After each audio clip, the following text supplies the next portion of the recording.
মা ছোট থেকেই বলতো মর্নিং ওয়াক কর, মর্নিং ওয়াক কর।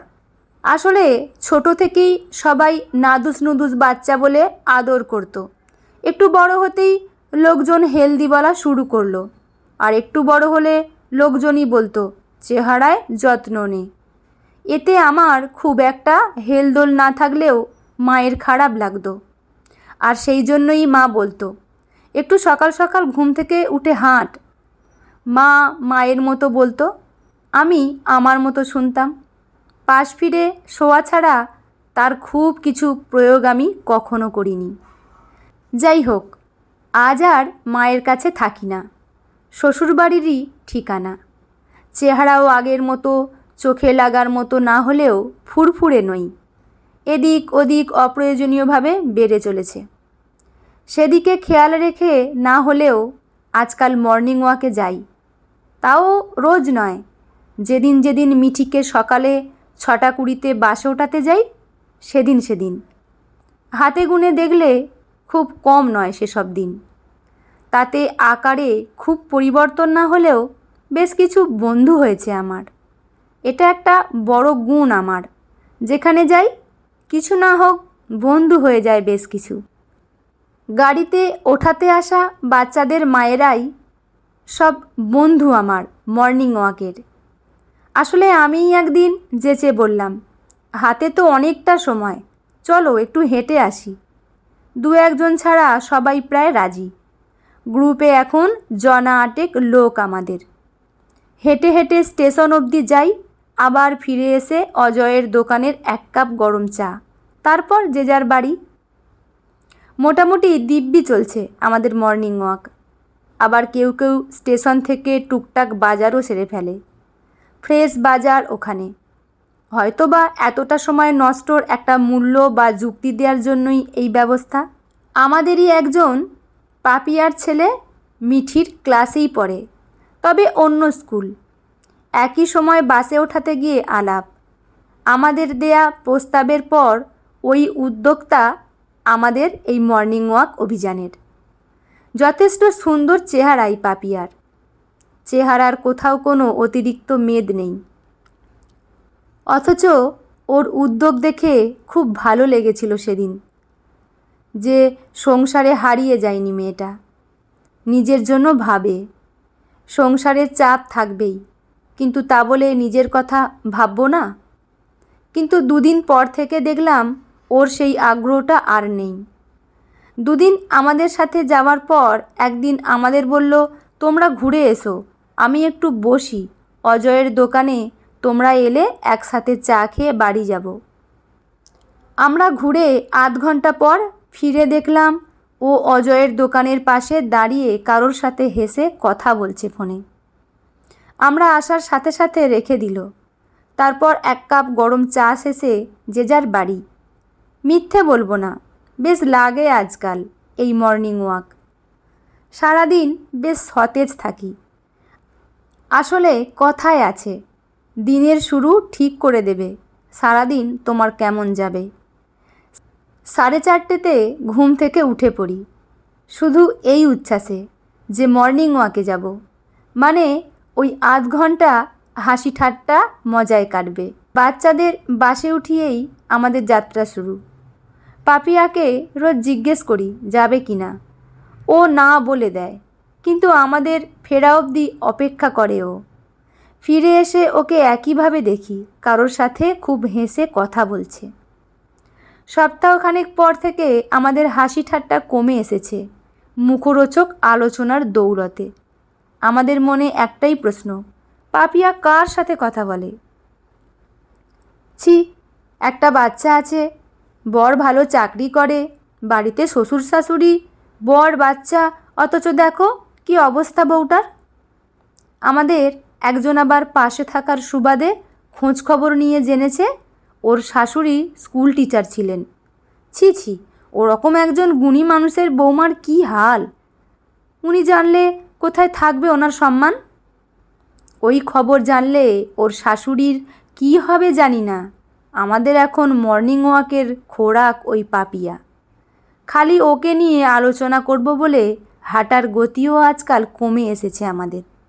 জোরে জোরে হাঁটলে ওরকম মুখরোচক আলোচনাটা করা যায় না। এভাবেই চলছিল। পাপিয়া রোজ ছেলেকে বাসে উঠিয়ে প্রেমালাপে মেতে উঠত, আর আমরা ওকে নিয়ে মেতে উঠতাম। রাতারাতি হোয়াটসঅ্যাপ গ্রুপ খোলা হলো।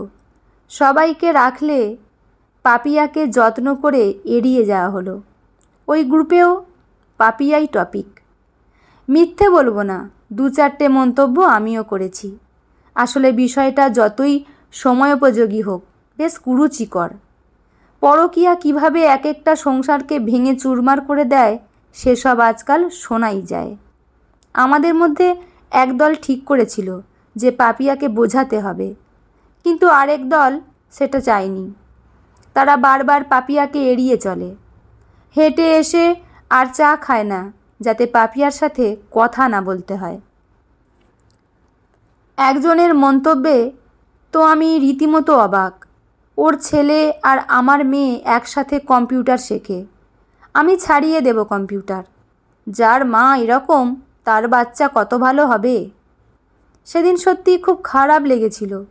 বিষয়গুলো এত সেন্সিটিভ যে কিছু বলার থাকে না। মিঠিরই তো বয়সী বাচ্চাটা, মায়ের জন্য বেচারাকে সবাই ভুল বুঝছে। সেদিন আমরা আর কেউই চা খাইনি। ইচ্ছে করছিল না পাপিয়ার সাথে কথা বলতে। গরমের ছুটি পড়ার একদিন আগে আমার ফোনে হঠাৎ পাপিয়ার ফোন আসে। জিজ্ঞেস করলো, এই তোমরা গরমের ছুটিতে মর্নিং ওয়াক করবে তো? এই বিষয়টা নিয়ে আমাদের কথা হয়েই ছিল যে যা খুশি হয়ে যাক, আমরা মর্নিং ওয়াক বন্ধ করব না। এই আধ ঘন্টা সারাদিনের অক্সিজেনের সরবরাহ করে। আমি পাপিয়াকে হ্যাঁ বলে দিলাম। পরে এই নিয়ে প্রত্যেকে আমাকে কথা শুনিয়েছিল, যেন পাপিয়াকে হ্যাঁ বলে আমি ওর থেকেও বড় দোষ করেছি। আমি সত্যি বুঝতে পারিনি ওকে মিথ্যে বলতে হতো। আসলে আমার হ্যাঁ বা না বলাতে ওর পরকীয়া আটকাতো না। এটা কাকে বোঝাবো আমি? গরমের ছুটির সকালগুলোও আমরা মর্নিং ওয়াক করি, টুকটাক বাজার সারি, আবার চা খেয়ে বাড়ি ফিরে সংসারের কাজে লাগি। কিন্তু পাপিয়া ওর বাড়ি থেকে বেরোয়, নিজের পরকীয়ায় মত্ত থাকে আধা ঘন্টা, তারপর চা খেয়ে বাড়ি। আজকাল আমরাও যেন হাঁপিয়ে গেছি ওকে নিয়ে আলোচনা করতে করতে। আসলে কোনো জিনিসে প্রথম প্রথম যেভাবে উৎসাহ থাকে, পরে আর অতটা থাকে না। আগের সপ্তাহে আমরা মর্নিং ওয়াক থেকে ফিরে দেখি পাপিয়া ভিডিও কলে কথা বলছে। এই দৃশ্য দেখে আমাদের মধ্যে আবার নতুন করে গুঞ্জন শুরু হলো। বিষয়টা আমারও এবার ভীষণ খারাপ লাগছে, একটু লজ্জাই লাগছে। ছি ছি, কারোকে বিয়ের পরে এসে মন দিয়েছিস, কথা বলছিস, ইয়ে তো লজ্জা হওয়ার কথা। লুকিয়ে করা উচিত সেসব। আমি গিয়ে অজয়কে বললাম, 8টা চা দাও। পাপিয়া দেখলাম চোখ তুলে আমাকে দেখে ইশারায় না করলো। আমি বললাম, খাবে না? ও মাথা নাড়িয়ে না বলল। দেখলাম ও হাসছে, কিন্তু চোখ দুটো টলটল করছে। মনে হচ্ছে জল ফেলা বারণ, তাই কাঁদতে পারছে না। আমার নিজেরও বুকটা কেমন করে উঠল। মানুষ তো শুনেছি সংসারের দুঃখ অভিমান ভুলতে পরকীয়ায় যায়। যদি এতেও কান্না আসে, তাহলে কি লাভ এত বদনাম রিস্ক নিয়ে এসবে থাকার? আমরা আজকাল পাপিয়াকে একটু এড়িয়েই চলি। পাপিয়াও বোঝে এটা, কিন্তু ওর তাতে কোনো কিছু যায় আসে না। ওর কাজটা হয়ে যাচ্ছে, ও এতেই খুশি। এভাবেই চলছে পাপিয়া আর আমরাও, ওর কাজটা করে সুখ আর আমাদের আলোচনা করে। আজ মর্নিং ওয়াকে বেরিয়ে এসে দেখলাম অজয়ের দোকানের পাশটা ফাঁকা। আজও পাপিয়া নেই। 3 দিন হলো ও আসছে না। 2-1বার আমাদের মধ্যে এটা নিয়ে কথা হলেও খুব কিছু চাপ নিচ্ছে না কেউ, যেন সবাই বেঁচেছে। আজ অজয়কে চা দিতে বলতেই অজয় বলল, ওই বৌদি তো আসছে না, 7টা দেব তো? আমি হ্যাঁ বললাম, কিন্তু মনে হলো অজয় কিছু জানে। আমি সরাসরি জিজ্ঞেস করলাম না, একটু ঘুরিয়েই বললাম, 2 দিন ধরে আসছে না, কি জানি কি হলো। অজয় বলল, বৌদির বাবা মারা গেছে মনে হয়, বলছিল অবস্থা খুব খারাপ। আমি আচ্ছা বলেই চায়ের ট্রেটা এনে সবাইকে খবরটা দিলাম। সাথে সাথে প্রিয়া বলল, একটা ফোন করব নাকি? বাকিরা উৎসাহ না দেখালেও আমি সম্মতি জানালাম। প্রিয়া নাম্বার ধরতেই একেবারে ফোন ধরল পাপিয়া। প্রিয়া বলল, কি গো, 3 দিন ধরে আসছো না? সব ঠিক আছে তো? পাপিয়া খুব শান্ত স্বরে বলল। প্রিয়া বলল, তাহলে আসছো না কেন? পাপিয়া বলল, আমি করছি 2 মিনিটে। কেটে গেল ফোনটা। আমাদেরই একজন বলল, দেখো গিয়ে ধরা পড়ে বর আটকে রেখেছে। আরে ধরা তুমি পড়বেই, অন্যায় করে আজ অবধি কেউ পার পায়নি। অনুর বলা কথাগুলো শেষ হওয়ার আগেই পাপিয়া ফোন করল। শোভা বলল, ফোনটা স্পিকারে দে তো। প্রিয়া ফোনটা ধরেই স্পিকার অন করল। পাপিয়া ধরা গলায় বলল, বলো গো। প্রিয়া বলল, জ্বর নাকি?